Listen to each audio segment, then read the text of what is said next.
নমস্কার, বিচিত্র বুলেটিনে আপনাদের স্বাগত। আজ আমরা এমন এক বিস্ফোরক খবর নিয়ে এসেছি যা শুনলে আপনার পাশের জন হয়তো একটু দূরে সরে বসবেন, কিন্তু আপনার ডাক্তার খুশি হবেন। আমরা সবাই পাবলিক প্লেসে এটি চেপে রাখার আপ্রাণ চেষ্টা করি, কিন্তু এক গবেষণা বলছে বায়ু ত্যাগ করা আসলে আপনার চমৎকার তন্ত্রের স্বাস্থ্যের লক্ষণ। হ্যাঁ, আপনি ঠিকই শুনেছেন। ছবিতে যেমনটি দেখছেন, নিয়মিত বায়ুত্যাগ করা মানে আপনার শরীরের ভেতরকার বায়োগ্যাস প্ল্যান্ট ঠিকঠাক কাজ করছে। এর কারণগুলো হলো ফাইবার হজমের প্রমাণ। আমাদের অন্ত্রের ভালো ব্যাকটেরিয়াগুলো যখন জটিল ফাইবারে ভেঙে ফেলে, তখন উপজাত হিসেবে এই গ্যাস তৈরি হয়। অর্থাৎ আপনি যথেষ্ট পুষ্টিকর খাবার খাচ্ছেন।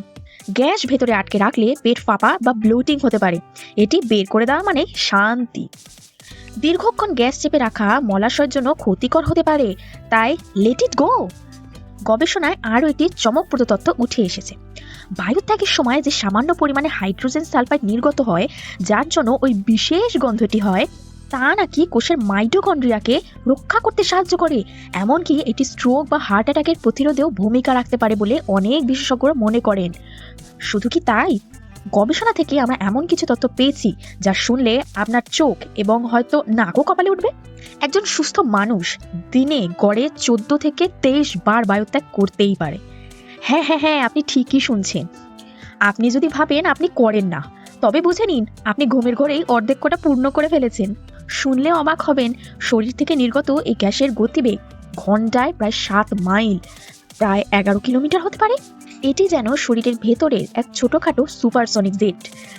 বায়ুর 99% অংশই গন্ধহীন, মাত্র 1% হলো সেই হাইড্রোজেন সালফাইড যা আপনার চারপাশে মানুষের মুখের ভঙ্গি বদলে দেয়। কিন্তু মনে রাখবেন, এই 1%ই আপনার কোষকে রক্ষা করার বর্ম।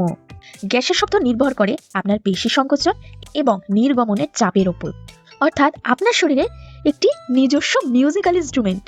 তবে হাসাহাসির মাঝেও কিছু সিরিয়াস কথা আছে। হ্যাঁ, যদি আপনার বায়ুত্যাগের পরিমাণ অস্বাভাবিক বেড়ে যায় তবে সাবধান। যদি গন্ধটা সাধারণের চেয়ে অনেক বেশি তীব্র হয়, তবে বুঝতে হবে আপনার শরীর হয়তো কোনো নির্দিষ্ট খাবার, যেমন দুগ্ধজাতীয় বা গ্লুটেন সহ্য করতে পারছে না।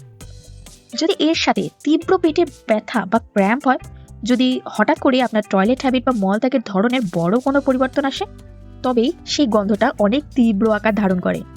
ও আচ্ছা, যাওয়ার আগে আরেকটা টিপস বলি। যারা ভাবছেন সুস্থ থাকতে গেলে তো গন্ধ ছাড়তে হবে, তাদের বলছি লিফট বা বাসে এটি না করাই সামাজিকতা। বরং একাকিত্বে বা খোলামেলা জায়গায় নিজের গার্ড হেলথের উৎসব পালন করুন। মনে রাখবেন, a fart a day keeps the bloating away.